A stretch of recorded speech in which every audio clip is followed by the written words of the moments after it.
তিনি আসলে যেদিন পরিপূর্ণভাবে মনে করবেন অ্যাট লিস্ট প্রেস কনফারেন্সে শেষ হয়ে যাবে সেটাই, বা তিনি যদি এখন ভাবতে পারেন হয়তো আরো কিছু দেয়ার অনেক কিছু থাকবে এই সময়টাতে। তাওহিদ হৃদয়, তাকে নিয়ে একটা শঙ্কা ছিল, তিনি তো আসলে সুযোগই পাচ্ছেন না। এইটা সুযোগ, মানে এই সুযোগটা কি আমরা আসলে পাবো না কিনা, বা তাওহিদ হৃদয়কে নিয়ে যে শঙ্কাটা প্রকাশ করা হচ্ছে সেটা আসলে ঠিক কিনা, বা আসলে এটা হতেই পারে, ব্যাট প্যাচ তো আসলে যে কারোরই যেতে পারে। তাওহিদ হৃদয়কে নিয়ে যে শঙ্কার কথা, এই শঙ্কাটা অন্তত এট দিস পয়েন্ট আমি এটার সাথে একমত না যে সাইফ এসে আপনার তাওহিদের জায়গা খেয়ে দিয়েছে। তার মানে আপনি যদি নুরুল হাসান সোহানকে 2 ম্যাচ সুযোগ দিতেন, কথার কথা, নুরুল হাসান সোহান 2 ম্যাচে মানে 200 স্ট্রাইকে 50 করলেন, তিনি কি জাকের আলীর জায়গা খেয়ে দিবেন? ব্যাপারটা এরকম না। আপনার টিমে যদি অনেক অপশনস থাকে, লিটন কিন্তু বলেছিলেন যে সাইফের কাছ থেকে তার প্রত্যাশা কি মিডল ওভারে দ্রুত রান করা, কেননা বাংলাদেশ মিডল ওভার ব্যবহারে বেশ দুর্বল, এবং একই সঙ্গে 1-2 ওভার বল করে দেওয়া। সাইফ এক্স্যাক্টলি দুটোই করে দিয়েছিলেন ফার্স্ট ম্যাচে।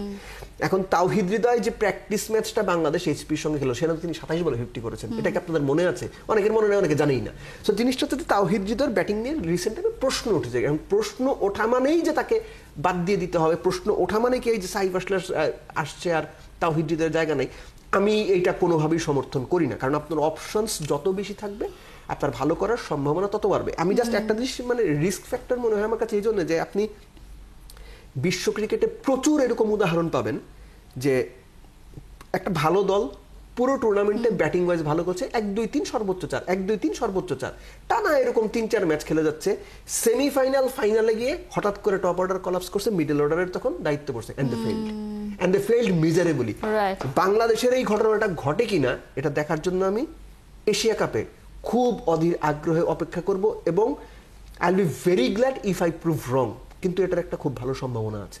না, সম্ভাবনা তো অবশ্যই আছে। আফগানিস্তান যে খেলছে ট্রাই নেশন সিরিজে, সেখানে তো তারা গতকালকে আগে ব্যাট করে 188 করেছে। সেই সিরিজ আমরা পাকিস্তানকে দেখছি টস জিতে তারা ব্যাটিং নিচ্ছে, মানে তারা তাদের ব্যাটিং এর প্র্যাকটিসটা কিন্তু করে যাচ্ছে। আমাদের তো সেটা করতে হবে, প্র্যাকটিস ছাড়াই হয়তো করতে হবে। তারপরে প্রত্যাশা করি একটু থামে আপনাকে, সেটা হচ্ছে যে ভালো ব্যাটিং উইকেট, আমি জানি না আবুধাবিতে কেমন উইকেট হবে, বাংলাদেশের যেতে একটু বেটার উইকেটই এক্সপেক্ট করি। এরকম উইকেটও যদি হয়, বাংলাদেশের বোলাররা কিন্তু ভালো ব্যাটিং উইকেটে 170-80 ডিফেন্ড করতে পারে না। আফগানিস্তানের, শ্রীলঙ্কা বাদ দেন, আপনি তো আরব আমিরাতের সাথেই পারেন নাই, আপনার টপ প্লেয়াররা ছিল না। সো এই রিস্ক ফ্যাক্টরটা কিন্তু আছে। সো আপনি বোলারদের দিকে ওই নজরটা রাখতে, আমরা শুধু ব্যাটিং নিয়ে আলোচনা করছি, ব্যাটারদের নিয়ে কথা বলছি। দুই পক্ষেরই দায়িত্ব। এরকম একটা টুর্নামেন্ট খেলতে গেলে আসলে দায়িত্বটা 3 পক্ষের, ফিল্ডিংও তো আছে, সব জায়গায় মিলে।